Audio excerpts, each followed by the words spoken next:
les Céréaliers du Québec et Boulangerie Ange, fiers partenaires de Zone Agricole. Bonjour, au programme cette semaine, on vous parle d'une agriculture qui coûte de plus en plus cher, cadenassée dans la paperasse et les règlements. On analyse le vrai du faux suite aux manifestations successives auxquelles on assiste. Bienvenue à Zone Agricole.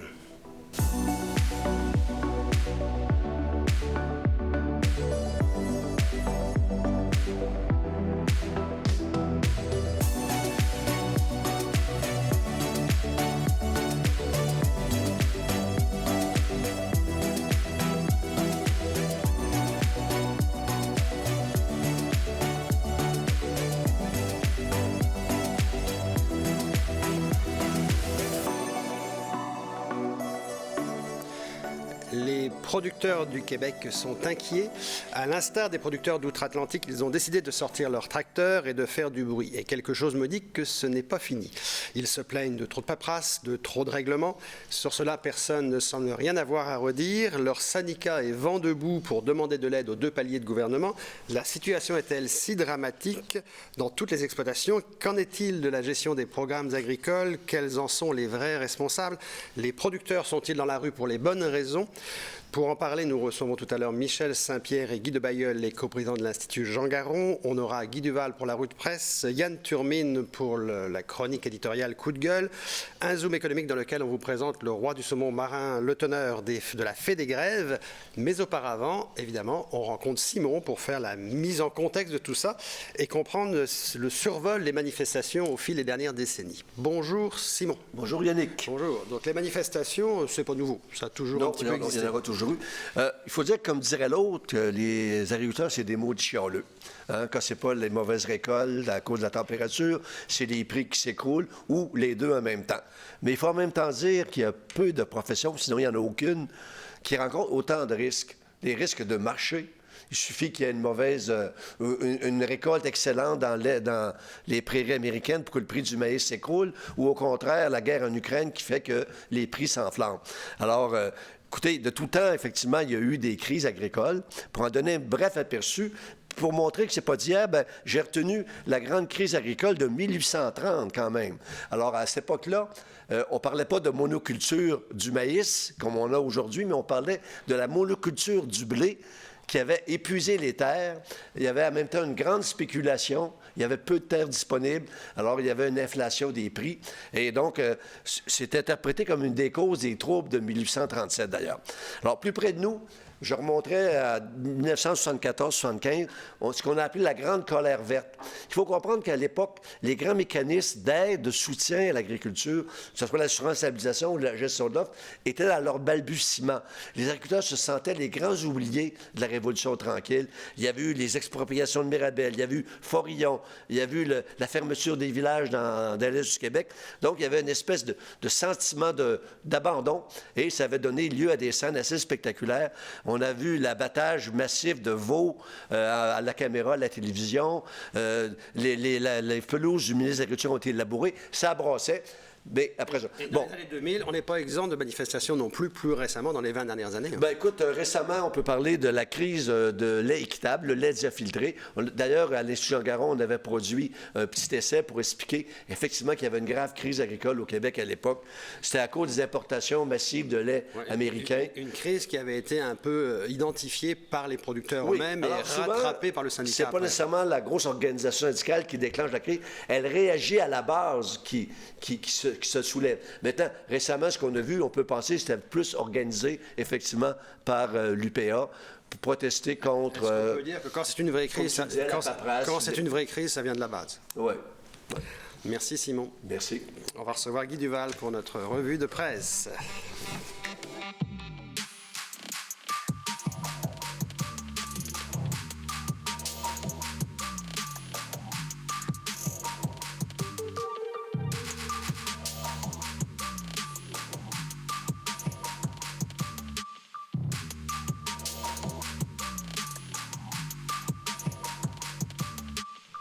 Alors Guy, dans la revue de presse de cette semaine, il s'est passé des choses à Rivière-Ouelle, dans le bas du fleuve. Il y a des transformateurs qui ont parlé sans filtre à des producteurs. On dirait que c'est comme une première, ça. Oui, c'est une première, surtout que c'était des transformateurs laitiers, dont la fromagerie Bergeron.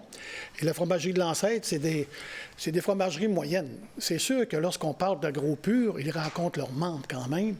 Mais là, c'était direct. C'était pas ni la fédération, c'était les producteurs avec directement... Ainsi avec les transformateurs. Oui, ça, c'est une des premières. Et puis, qu'est-ce qu'ils ont fait? Comme M. Bergeron puis M. Desilets, ils ont présenté leur vision de l'agriculture, parce qu'on sait qu'une des problématiques au niveau du lait, de niche particulièrement, ils payent leur lait plus cher que le lait de commodité, pour le fromage de commodité. Oui, c'est-à-dire que le même lait qui va servir pour faire un fromage de commodité et ou un lait ou un fromage de spécificité va être payé à un prix différent en fonction du produit qu'on va faire. Mais il se trouve que c'est le produit de niche qui paye son lait le plus cher. Oui. Et puis, en plus, M. Bergeron trouvait aussi que la structure actuelle pour les importations de fromage n'était pas solide par rapport à ce qui peut se passer. Donc, une perte de production de lait, parce que vu que c'était importé, bien, on fait moins de lait. Puis, alors, eux, ce qu'ils veulent faire, c'est justement pouvoir en exporter du lait. Donc, en expliquant aux producteurs qu'est-ce qu'ils ont besoin pour faire un fromage de très grande qualité pour qu'ils puissent se distinguer sur le marché et pouvoir exporter. Alors, et il faut rappeler aussi que Desilets et Bergeron ont fait partie de la mission que l'Institut Jean Garon avait menée avec la Vie agricole et Belle-Île en fait en 2022. Donc, ils sont allés s'inspirer aussi de ce qui se passait en France pour travailler leur projet ici. Absolument. L'autre sujet, tu vas parler de lait encore, c'est qu'on se rend compte que finalement, l'immigration, c'est bon pour la consommation de lait, pour la production de lait, en tout cas. Oui. Parce actuellement, là, au Québec, il se produit en lait 9,9 millions de litres de lait par semaine.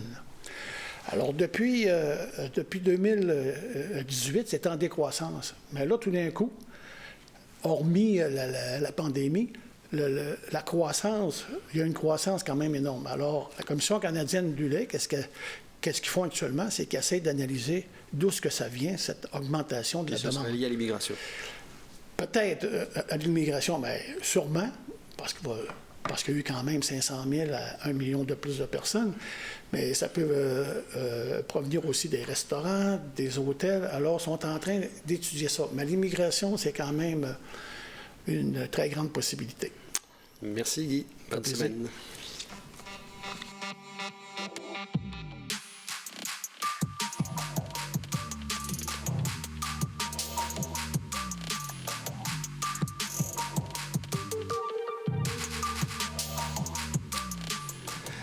Vaste sujet que là où les crises agricoles, on en parle aujourd'hui avec deux experts que vous connaissez bien dans Zone Agricole maintenant, les deux coprésidents de l'Institut Jean Garon, Michel Saint-Pierre et Guy de Bailleul, qui est avec nous en duplex depuis Montréal. Bonjour à vous deux. Bonjour Yannick et bonjour Guy à Montréal. Bonjour Michel. Et Michel, dans vos années au ministère, en fait, vous avez toujours senti une volonté des producteurs d'aller en manifestation. C'est venu à quelques reprises au fil des décennies. C'est quoi la réaction du gouvernement en général quand il se pressente que les agriculteurs veulent sortir les tracteurs? Oui. Bien, d'abord, je dois dire que oui, c'est toujours un peu dans l'air, là, mais j'ai connu quand même des années calmes quand j'étais sous-ministre. C'est pas nécessairement par ma faute, ou peut-être un peu, je ne sais pas trop, mais en tout cas, c'était relativement calme. Mais le message qui nous est dit de toutes sortes de façons, mais assez clairement, c'est de garder les producteurs et productrices agricoles chez eux. On les aime mieux chez eux que sur la Grande Allée. Ça, ce message-là, il est toujours présent. Il est toujours présent. Là. Donc, il faut comprendre qu'il faut prendre des moyens pour éviter que ça monte, que les tracteurs sortent. Oui. Il faut prendre des ententes au préalable. Actuellement, on entend trop de paperasse, trop de règlements. C'est ça une partie des revendications des producteurs. En fait, est-ce qu'ils ont raison d'être dans la rue? On sait que les taux d'intérêt explosent pour tout le monde, donc pour les producteurs également, dans l'achat de leur matériel, de leurs tracteurs, etc. Le coût des intrants. Est-ce que c'est vrai qu'ils sont vraiment en difficulté pour maintenir à flot les exploitations agricoles? Bien, je veux dire que dans ce qu'on a entendu dans ce qu'on appelle la crise du printemps, appelons ça comme ça, il y a toutes sortes de choses qui sont peut-être un cumul. mais pour laquelle je dirais que chacune n'est pas une matière à faire à appeler ça crise. Mais il y a, dans tout ça, je dirais dans la toile de fond, il y a une réalité qui est les taux d'intérêt qui ont monté. Le taux d'endettement des fermes du Québec est, mais c'est connu, c'est documenté depuis toujours, beaucoup plus élevé que les fermes moyennes à travers le reste du Canada. Oui, parce que les producteurs québécois achètent toujours plus des tracteurs neufs que les autres provinces. Je pense que c'est un des rapports c'est un que des vous aviez écrit il y a facteurs. quelques Ça années, aussi, d'ailleurs. ça a été documenté. La proportion, comment dire, le poste au bilan tracteur ou équipement par rapport à l'ensemble est plus élevé par un facteur de 2 à 3 par rapport à les comparables ailleurs. Et ça a été documenté aussi.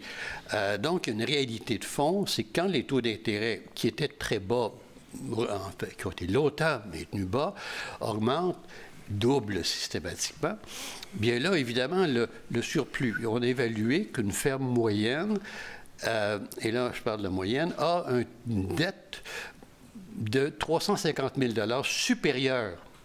Je ne parle pas que c'est les total, supérieur à une ferme équivalente moyenne reste du Canada. Okay. 350 000 quand les taux d'intérêt augmentent comme ils ont augmenté. Ça commence à faire un bon chiffre. Ça fait un chiffre assez important qui fait qu'on commence à devenir un peu moins à l'aise, moins bien. Et Guy, vous êtes à Montréal. Vous voyez aussi venir ces crises agricoles via les médias. Est-ce que vous évaluez, vous, que les aides qui sont données aux uns et aux autres dans l'agriculture sont assez justes? Comment on y voit clair à travers les différents programmes qui appuient tel ou tel secteur? Alors, ces aides sont très variées. Hein. Quand on essaie d'en dresser une liste, c'est plutôt impressionnant comme diversité. Il y a des aides qui sont destinées à soutenir le revenu des agriculteurs, et on pense au gros programme de l'ASRA, de l'assurance stabilisation du revenu agricole. Il y a des aides qui sont destinées à couvrir des pertes dans des cas de mauvaise récolte, par exemple, pour des accidents climatiques. Et ça, c'est le gros programme de l'assurance récolte. Vous avez aussi tout un pan de l'agriculture du Québec et du Canada qui est soutenu différemment, c'est-à-dire qui fait l'objet de la gestion de l'offre. Et là, ce n'est pas directement le gouvernement ou les contribuables qui interviennent dans le financement de ces programmes, mais ce sont les consommateurs. Et on l'oublie souvent, c'est souvent la contribution la plus importante. Mais j'ai fait le calcul sur une période de 40 ans en m'appuyant sur les grilles de l'OCDE. La gestion de l'offre représente une contribution des consommateurs de l'ordre de 50 milliards actualisés depuis une quarantaine d'années. Puis vous avez ensuite toute une série de programmes qui sont fédéraux, qui, eux, interviennent plutôt pour stabiliser non pas le prix reçu par le producteur, mais disons le revenu sur une période moyenne. Mais par contre, par secteur, vous le dites bien, sous gestion de l'offre, donc le lait, la volaille par exemple, est-ce qu'on peut mettre dans le même panier, dans le cadre des manifestations, tout ce monde-là? Un maraîcher n'est pas forcément sous le même régime que quelqu'un qui est en gestion de lait ou en gestion de l'offre via la volaille. Chaque secteur n'a... C'est la grande différence, justement, parce que du côté des productions maraîchères, elles n'ont pratiquement pas fait l'objet de programmes ASRA. Elles bénéficient, pour certaines d'entre elles, de l'assurance récolte, donc quand il y a des accidents de rendement, etc., mais pas de programme ASRA, disons, globalement. La gestion de l'offre qui est canadienne, mais une fois arrivée au Québec, elle devient en fait c'est une gestion qui est faite en partie par le syndicat, par l'UPA. Les plans conjoints, c'est une responsabilité aussi du syndicat, de l'UPA. Tous ces outils, en fait, très utiles aux producteurs, sont là pour, soi-disant, les aider, mais ils vont quand même en manifestation. Est-ce qu'il n'y a pas le danger, qu'on dise, vous avez plein de programmes, est-ce qu'on va jeter la pierre en premier à l'UPA ou au gouvernement, selon vous, quand on va dire, vous avez des programmes, puis vous nous dites, ça ne marche pas? Bien évidemment, on a vu qu'au printemps, on s'est surtout adressé au gouvernement. C'est vrai que les fédérations des producteurs gèrent les plans conjoints. Et là encore, les plans conjoints concernent toute une série de productions, sauf pour l'essentiel la production maraîchère. Donc on se retrouve toujours avec le même décalage entre la production maraîchère, la production fruitière, tout ce qui est sériculture, et puis les autres grandes productions animales ou végétales. Michel, dans la gestion des plans conjoints, qui est une responsabilité en fait, du syndicat, est-ce que vous diriez que le plus coupable, si ça ne marche pas, c'est l'UPA ou c'est le gouvernement? Non, je pense que de toute façon, c'est rare qu'on attribue une situation de crise ou un resserrement comme actuellement, qu'on attribue ça au plan conjoint. On ne se tourne jamais vers le plan conjoint, donc la question est rapidement mise de côté. Le gouvernement en est venu à devenir beaucoup plus un pourvoyeur financier qu'un pourvoyeur d'aide sous autre forme. C'est malheureux, mais on constate qu'on s'attend à avoir, et c'est le cas des demandes actuelles, plus d'argent. On est plus dans le plus d'argent que de revoir les modèles, en fait. Ah, on est nettement dans le plus... Bien, évidemment, c'est un discours qui est, lui, qui est mené par des groupes, par des syndicats, par des groupes qui sont locaux, mais généralement, on parle de l'UPA. Donc, le discours, lui, s'adresse au gouvernement avec une argumentation qui, comme on l'a vu cette année, était plutôt vague ou sur plusieurs aspects. Et cette demande-là est généralement ou presque toujours d'ordre financier. Et c'est véritablement ce qui est ressorti cette année, tellement que les journaux qui, en général, la grande presse ne connaît pas véritablement la teneur des soutiens, donnent l'impression que l'agriculture n'est pas soutenue. Or, les programmes sont nombreux, sont complets. Mais peut-être une question à vous deux, Michel et Guy. En fait, est-ce que, dans la conclusion de tout ça, est-ce qu'on peut dire, est-ce que finalement, il y a beaucoup de programmes, donc il y a beaucoup d'argent en agriculture, mais finalement, on se rend compte que l'argent va toujours dans la même poche, qu'il n'y a pas une répartition égale à travers tous les agriculteurs? Est-ce que c'est ça le problème? Est-ce que, bien évidemment, il y a dans le milieu, bien sûr, des productions ou des gens qui s'adonnent à une production qui ont bénéficié davantage. On a parlé de la gestion de l'offre, bien sûr, qui, elle, est un système soutenu depuis pas mal d'années, depuis le début des années 70, et qui fait en sorte que le prix payé par le consommateur devrait normalement payer et assurer un revenu décent et supérieur au coût de production à ceux qui s'y adonnent. Par contre, d'autres productions sont véritablement dans le marché. On parle, par exemple, des productions maraîchères. Guy, est-ce que ça demande un changement de cap pour que les programmes soient applicables à l'ensemble des secteurs agricoles? Tout à fait. Un changement de cap assez radical parce qu'actuellement, il y a une très grande résistance du côté syndical pour remettre en cause ces modalités de soutien. C'est la demande, comme le disait Michel, elle consiste plutôt à rajouter de l'argent là où il semblerait qu'il y en ait moins. Mais il faut absolument réutiliser ce soutien massif du gouvernement sous des formes beaucoup plus souples. Je pense, par exemple, un petit exemple. On a parlé des programmes sous ASRA. On aurait pu biologique, soit en maïs, soit dans d'autres productions, fasse l'objet d'un programme ASRA particulier, puisque c'est une production qui fait l'objet de conditions de production, de conditions de mise en marché particulières.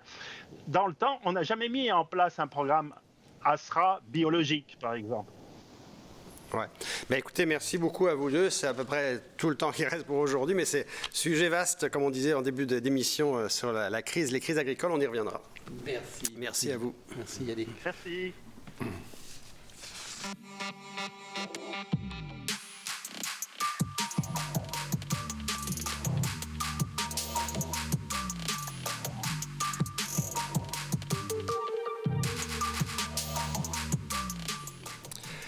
Marin Le Teneur, bonjour, président de la Fédégrève. Alors la Fédégrève, ça existe depuis une trentaine d'années? Oui, ça existe depuis 30 ans.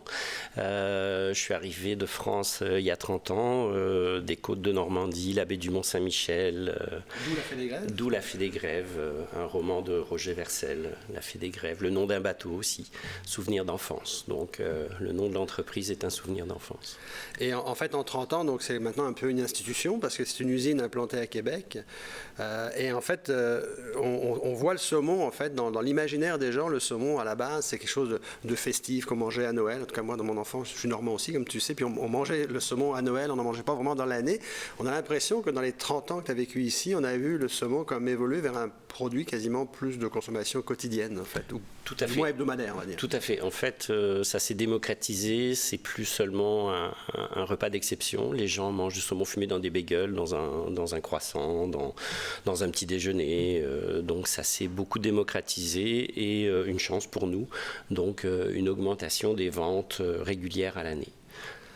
Et parallèlement au saumon fumé, la Fédégrève, on en parlera peut-être tout à l'heure aussi sous d'autres marques, en fait, vous avez développé des produits de la mer en parallèle.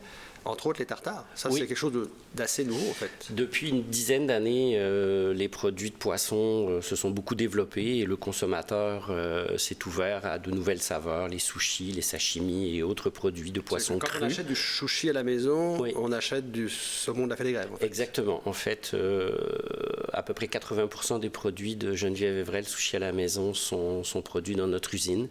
Les tubes à tartare, les cubes poké, les pizzas sushi, beaucoup de produits pour Geneviève sont faits à la marque Sushi à la maison dans notre usine. Oui. Alors, en termes de marque, la Fédégrève, c'est la marque phare. C'est la marque historique. C'est la marque historique. C'est aussi la marque qui soutient le fameux saumon 100% canadien, fumé au Québec. Oui, parce qu'en fait, la motivation était de faire un produit le plus proche des consommateurs possible. Malheureusement, on n'a pas encore de pisciculture de saumon au Québec. Alors, ça, c'est un dossier complexe. En fait, c'est un dossier complexe, on peut en parler si tu veux. Mais donc, pour pouvoir avoir un produit le plus proche possible du consommateur, on avait juste le saumon canadien, donc un produit qui vient du Nouveau-Brunswick, dans la baie de Fundy, donc un produit de proximité, belle qualité, avec une courte distance d'approvisionnement. Alors, le saumon 100% canadien, donc Fédégrève, il y a aussi des marques comme si on achète du bleu mer dans un magasin, on achète aussi ton saumon, en fait. Oui, tout à fait. Par contre, il n'est pas forcément fait qu'avec du saumon canadien, il peut être fait avec un saumon chilien, un saumon norvégien. Faut savoir que le saumon, maintenant, ça vient de partout dans le monde. Il y a des piscicultures de partout dans le monde. Et en fonction des arrivages, des approvisionnements, il peut venir tout aussi bien de Norvège, du Chili, des États-Unis que du Canada. Alors, avec l'espoir qu'un jour, peut-être, il y aura des saumons du Québec? On travaille dessus. On est très proche sur un projet qui devrait normalement aboutir dans 2025, avec une possibilité d'approvisionnement 2027-2028. Il faut savoir que c'est très très long avant d'avoir des saumons matures pour pouvoir les transformer dans une usine. Alors s'il y a quelque chose à retenir, je pense, c'est de savoir qu'il y a déjà un saumon 100% canadien, donc qui vient du Nouveau-Brunswick, qui existe au Québec, qui est fumé au Québec, dans une usine pas très loin ici à Beauport. Et d'ailleurs, c'est un produit dont on va entendre parler dans les prochains mois parce que tu collabores aussi avec nous, quand je dis avec nous, avec la Vie agricole et l'Institut Jean Garon, à la venue du chef Marc Vera, le chef iconique de la gastronomie française à travers le monde. Et ça fait partie des produits en fait qu'on va lui faire déguster assurément. Oh oui, que je vais avoir beaucoup de plaisir à lui faire déguster. Puis ça va être un peu un retour aux sources pour moi parce que les origines de mon travail, c'était la gastronomie, les 2 étoiles Michelin. Je travaille avec plusieurs grands chefs, donc ça va être un plaisir de retrouver, de recôtoyer un petit peu ce monde culinaire. Exactement. Merci beaucoup, Marin. Merci beaucoup.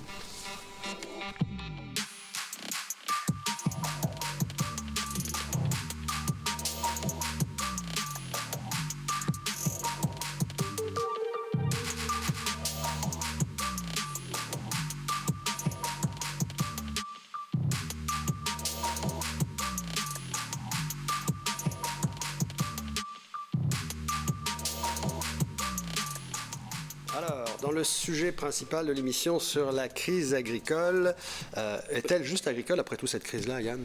Ou c'est une crise plus globale? C'est une crise un peu plus globale. Enfin, ça me vient comme ça à l'esprit, c'est que notre ami M. Bellan, ancien président de Desjardins, a dit avant de mourir, quelques années avant de mourir, la crise est profonde. Est-ce qu'il l'avait pressenti? Oui, je pense qu'il l'avait bien pressenti. Déjà, on sentait un certain malheur. C'est un malheur que, oui, les agriculteurs, dans leur grande sagesse, expriment, mais c'est aussi, on a la même problématique un peu dans d'autres secteurs. C'est pas nécessairement une crise agricole financière. Je pense qu'il n'y a jamais eu autant dans le monde, autant d'argent dans le système là, agricole. Bon, maintenant, on a peut-être un problème de répartition de cette richesse-là. Alors, ça, c'est un élément assez important. Les agriculteurs le voient.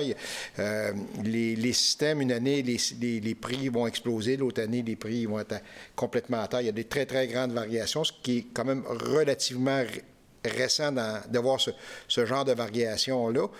L'autre chose aussi, c'est que les agriculteurs sont un peu tannés de se faire dire par toutes sortes de monde quoi faire. Alors, c'est eux les spécialistes, c'est eux qui savent travailler la terre, mais ils ont l'impression que ils n'ont pas le droit de parole sur comment faire. Souvent, on a l'expression, c'est les gens du plateau. Alors, on a des grands intellectuels qui décident qu'est-ce que l'agriculture de demain va être. Et on les consulte. C'est les derniers consultés. Alors, ils se font imposer des réformes et tout qui sont souvent qui sont un peu ridicules. Mais souvent, le producteur, effectivement, a l'impression de ne pas être entendu. Alors, ou c'est l'urbain, le gars de la ville, qui vient lui dire comment ça va fonctionner alors qu'on ne sait pas trop comment ça marche, ou alors ça peut venir même des fois de ses propres structures. Si on se réfère, on voyait cette semaine passée, il y a quelques jours, Michel-Édouard Leclerc, qui est un distributeur très très connu en France, le groupe Leclerc, qui est l'équivalent des groupes Métro ou IGA ici, et qui s'étonnait de dire la crise est finie en France. Alors la raison pour laquelle il dit la crise est finie, c'est que la FNSEA, qui est le syndicat principal français, comme l'UPA ici, a dit la crise est finie parce qu'on s'est entendu avec le gouvernement, finalement, tout est derrière nous. Ça, je suis loin d'être convaincu qu'en France, la crise est finie. Peut-être que le syndicat et le gouvernement se sont entendus sur des questions financières, mais je pense que ça va être le réveil va être dur, autant pour le syndicat, autant pour le gouvernement en France. Et ici, c'est aussi une des reproches un peu que les producteurs ont, c'est qu'ils font face à des structures administratives, à des ça se traduit par des formulaires à remplir, des règlements à remplir, qui sont des fois contradictoires. Un va dire blanc, puis il y a un autre formulaire qui va dire noir. Alors, ça devient compliqué. Ça aussi, ils sont un peu tannés. C'est un peu tout ça qui fait que ça explose. Puis cette explosion qu'on vit actuellement dans le monde agricole, elle existe aussi dans d'autres secteurs PME, parce que tu me parlais tout à l'heure de sujets qui étaient sortis dans la presse cette semaine, où il y a aussi des commerces de détail qui vivent la même problématique. En fait, c'est pas juste un problème agricole. Ben, c'est les gens, ils voient des milliards se dépenser par les gouvernements. On parle de révolution verte. Mais les gens, chez eux, bien, ils ne reçoivent jamais rien. La seule chose qu'ils savent, c'est qu'en bon entrepreneur, en bon producteur, ils savent qu'ils vont devoir payer la facture à un moment donné. Puis ça veut dire plus de taxes, plus de formulaires, plus de choses. Merci Yann. Merci de nous avoir suivis encore une fois dans Zone Agricole cette semaine. On espère que tout ça vous explique un peu mieux les enjeux de l'agriculture et de l'agroalimentaire. À bientôt.